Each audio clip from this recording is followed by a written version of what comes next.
बहिष्कार करना चाहिए। इस पर क्या बहस हो सकती है? वंदे मातरम इन्हीं का बनवाया हुआ गाना है। जब वंदे मातरम 100 साल का हुआ, पूरे देश को बंदी बनाकर रख दिया। भारत में रहना है तो वंदे मातरम गाना पड़ेगा। जिन्ना के मुन्ना को भी वंदे मातरम से दिक्कत है।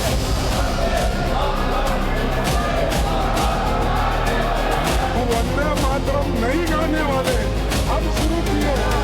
मैं एक मुसलमान हूँ, मैं इस्लाम को मानने वाला बावकार इंसान हूँ और मेरे मजहब की बुनियादी तालीम तौहीद है। ला इलाहा इल्लल्लाह, नहीं है कोई खुदा सिवा अल्लाह के।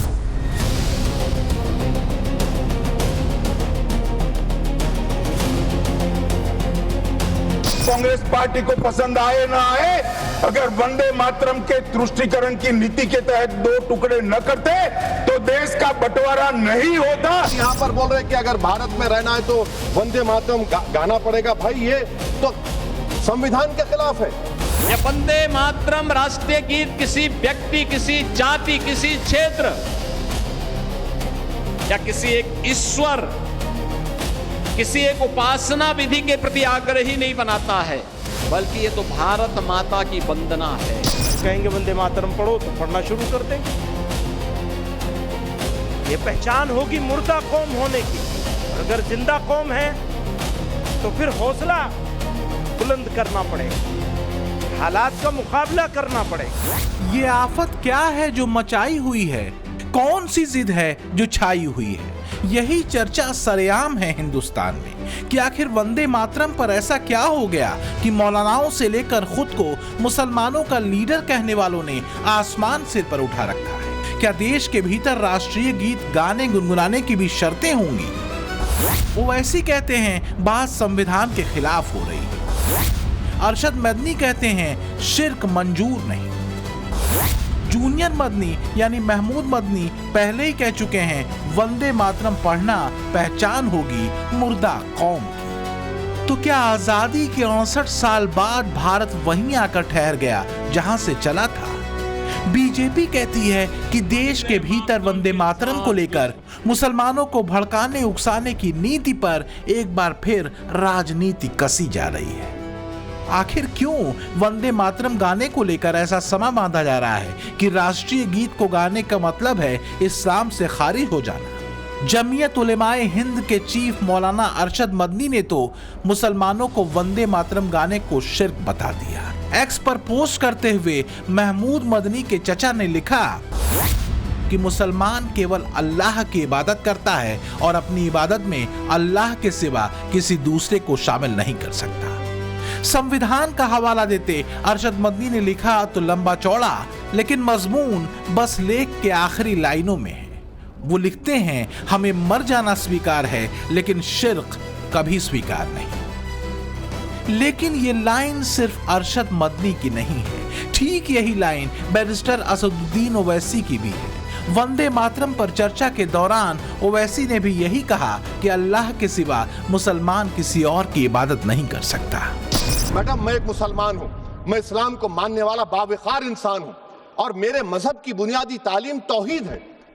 ला इलाहा इल्लल्लाह, नहीं है कोई खुदा सिवा अल्लाह के। मुझे वतन से बेइंतहा मोहब्बत है मैडम, और इंशाल्लाह हमेशा रहेगी। मगर बावजूद इसके कि मेरी मस्जिद, मेरी इबादत गाह, मेरे कपड़े, मेरे कारोबार पर हमले होते, मगर मैं फिर भी कहता हूं कि वतन मेरा, हर वतन को हम छोड़कर नहीं जाएंगे। तो क्या कहें देश का दुर्भाग्य कि उस नारे, उस गीत को गाने और न गाने पर देश में बहस चल रही है। जो गीत गाकर और जो नारा लगाकर आजादी के मतवाले फांसी के फंदों पर झूल गए। सवाल तो ये भी उठ रहा है कि अगर आजादी के बाद देश में मुसलमानों ने सेकुलर भारत को चुना तो वंदे मातरम राष्ट्रीय गीत उनके लिए कम्युनल कैसे हो गया? वंदे मातरम की स्वर्ण जयंती हुई 1937 में। तब जवाहरलाल नेहरू जी ने वंदे मातरम के 2 टुकड़े कर उसको 2 अंतरों तक सीमित करने का काम।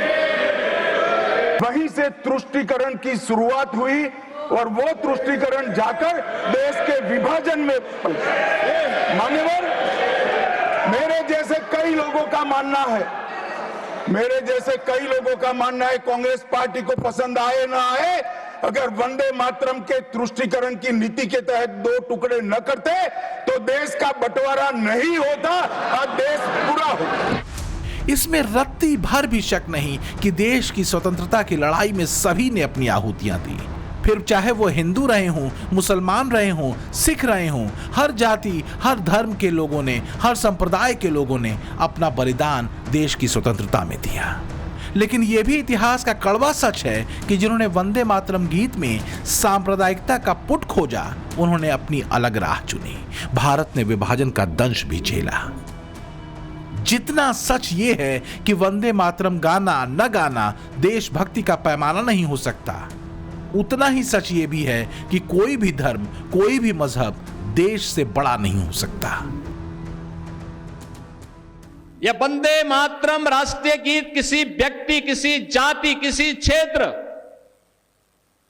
या किसी एक ईश्वर, किसी एक उपासना विधि के प्रति आग्रही नहीं बनाता है, बल्कि यह तो भारत माता की वंदना है। वो कहेंगे वंदे मातरम पढ़ो तो पढ़ना शुरू कर देंगे। तो ये पहचान होगी मुर्दा कौम होने की, और अगर जिंदा कौम है तो फिर हौसला बुलंद करना पड़ेगा, हालात का मुकाबला करना पड़ेगा। एक अलग हवा है जो बनाई जा रही है। इसी हवा में कहीं ऐसा तो नहीं कोई चिंगारी सुलगाई जा रही है, या फिर यह महज संयोग है कि मुस्लिम लीडर अचानक से एक्टिव हो चुके हैं। 2019 के राम मंदिर पर आए फैसले पर सवाल खड़े करते महमूद मदनी पिछले दिनों सुप्रीम कोर्ट की निष्पक्षता पर ही सवाल खड़ा कर देते हैं। क्या ये संविधान का अपमान नहीं? बिलखुसूस बाबरी मस्जिद, तलाक सलासा जैसे बहुत से मसालों पर फैसले के बाद ये तासुर आम हो रहा है कि अदालतें हुकूमतों के दबाव में काम कर रही हैं। याद रखिए, सुप्रीम कोर्ट उस वक्त तक ही सुप्रीम कहलाने का मुस्तहिक है जब तक आईन की पाबंदी करे। तो जब बात अपने हक की हो तो संविधान का हवाला, जब बात अपनी बिगड़ जाए तो संविधान खतरे में का नारा, ये आखिर कब तक चलेगा? मुस्लिम वोट बैंक को अब तक अपनी सत्ता संतुष्टि के लिए हाँकने वाले चेहरों में अचानक आई स्फूर्ति का राज है क्या? क्योंकि वंदे मातरम की बात तो आज की है, इससे पहले से ही कई लफ्ज महफिलों में लुटाए जा रहे हैं। कभी ये कहकर कि मुसलमानों पर जुल्म हो रहा है, मुस्लिमों की यूनिवर्सिटी का वाइस चांसलर मुसलमानों को नहीं बनाया जा रहा, मुसलमानों की मस्जिद इबादतगाह खतरे में है, शरीयत पर हमला हो रहा है, आतंकवाद पर एक्शन को लेकर अरशद मदनी तो यहाँ तक कह चुके हैं कि लोग इस्लाम से डरते हैं, और अचानक जूनियर मदनी सुप्रीम कोर्ट की सुप्रीमेसी को ही सवालों में घेरने लग जाते हैं। वही महमूद मदनी वंदे मातरम पर मुर्दा कौम की बात भी कह देते हैं। मुर्दा कौमें मुश्किलात में मुब्तला नहीं होती, वो तो सरेंडर कर देती है। वो कहेंगे वंदे मातरम पढ़ो तो पढ़ना शुरू कर देंगे। ये पहचान होगी मुर्दा कौम होने की, और अगर जिंदा कौम है तो फिर हौसला बुलंद करना पड़ेगा। क्या मोदी के राष्ट्रवाद की काट को इस्लामिक एकजुटता में खोजा जा रहा है?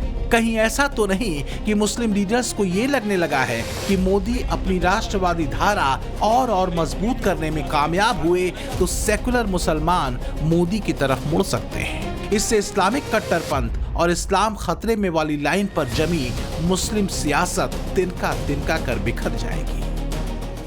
वंदे मातरम सिर्फ गाने के लिए नहीं है, निभाने के लिए भी होना चाहिए। जिन्होंने आजादी के आंदोलन में भाग ही नहीं लिया है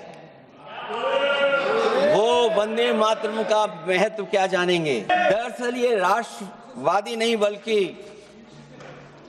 राष्ट्र विवादी लोग हैं। सवाल यह है कि वंदे मातरम पर विवाद कौन कर रहा है? वंदे मातरम गाने पर आपत्ति किसे है? अखिलेश के राष्ट्र विवादी विशेषण के दायरे में क्या मदनी, ओवैसी एंड कंपनी भी आती है? कहीं ऐसा तो नहीं कि वंदे मातरम जैसे पवित्र गीत को वोट बैंक की ठेकेदारी के चक्कर में एक तंग और कट्टरपंथी दायरे में लाकर खड़ा कर दिया गया है? धर्म को देश से ऊपर कौन रख रहा है, क्या समझना मुश्किल है। अब वंदे मातरम गाने पर ऐतराज को क्यों जिन्ना वाली या मुस्लिम लीगी लाइन कहा जा रहा है, जरा इसे समझिए। 1920 के दशक से जिन्ना ने यह बात साफ तौर पर कही कि वंदे मातरम मुसलमानों के धार्मिक विश्वासों से मेल नहीं खाता। इसलिए वो इसे राष्ट्रगीत के रूप में स्वीकार नहीं कर सकते। 1930 से 1940 के दशक में जब कांग्रेस सत्रों में वंदे मातरम गाया जाता था, तब मुस्लिम लीग के नेता और प्रतिनिधि अक्सर बैठे रहते थे या बाहर चले जाते थे। जिन्ना का तर्क था कि गीत के पहले 2 पद स्वीकार्य हैं, लेकिन पूरे गीत में देवी दर्शन और पूजा के तत्व हैं जो इसे मुस्लिम लीग के लिए अस्वीकार्य बनाते हैं। देश का दुर्भाग्य कि 26 अक्टूबर को कांग्रेस ने वंदे मातरम पर समझौता कर लिया, वंदे मातरम के टुकड़े कर दिए। उस फैसले के पीछे नकाब ये पहना गया, चोला ये पहना गया कि ये तो सामाजिक सद्भाव का काम है। कांग्रेस ने मुस्लिम लीग के सामने घुटने टेक दिए और मुस्लिम लीग के दबाव में किया। 150 साल बाद एक बार फिर वंदे मातरम पर आक्रामकता का पुट क्यों है? धर्म से बड़ा राष्ट्र अगर है तो फिर राष्ट्रगीत गाने पर प्रश्न क्यों उठने चाहिए? कहीं ऐसा तो नहीं कि धर्म के नाम पर कट्टरपंथ की धार तेज की जा रही है? मजहबी लाइन पर वंदे मातरम को विवादों के घेरे में डालकर कहीं कट्टरपंथी जमात के लीडर अलगाववादी सोच के बीज तो नहीं रोप रहे?